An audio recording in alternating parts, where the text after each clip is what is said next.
Now we're gonna rock our quads.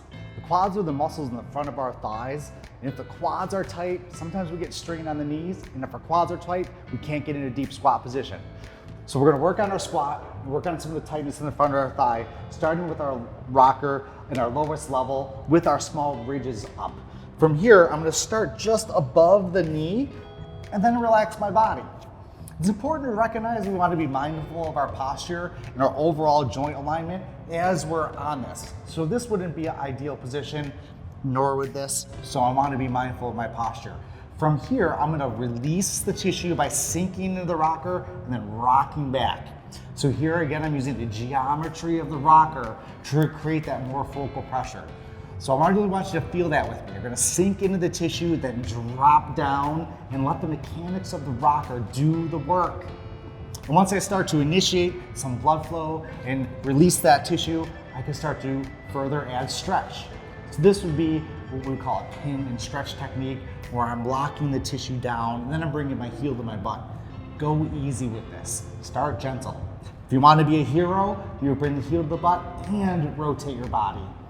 So now I can work all that tissue, and the rocker allows me to do that, taking advantage of the cross fiber massage that we're getting from our edges.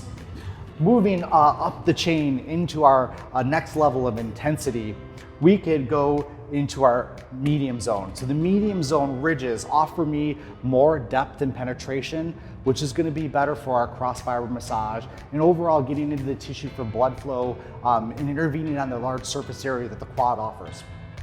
This time, instead of starting down, just to show you a different variation, I'm gonna start up, but I'm gonna cover that tissue. So from here, simply leaning into it, rocking down, massaging that tissue. In Swedish massage, we would almost call this like an effleurage stroke, where I'm kneading the tissue, allowing the rocker to do the work, rhythmic relaxing and releasing. Furthermore, I can move to my side to start to get the outer quad.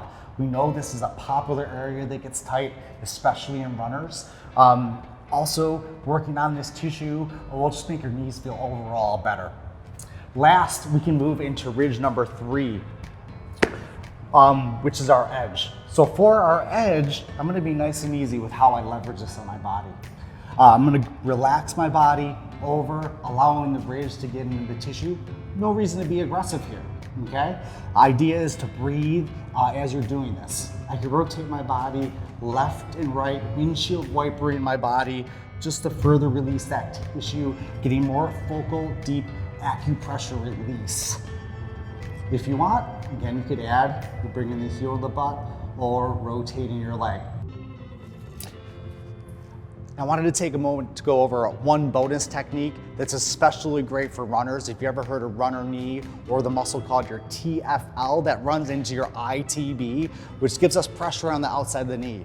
And this is just a great technique that begins leveraging the rocker in our locked position. So my low zone is up. I'm gonna have the edge facing down. I'm gonna use the side of the rocker as I release my tissue. So I'm gonna line my thigh so the side of the rocker is right along the side of my thigh.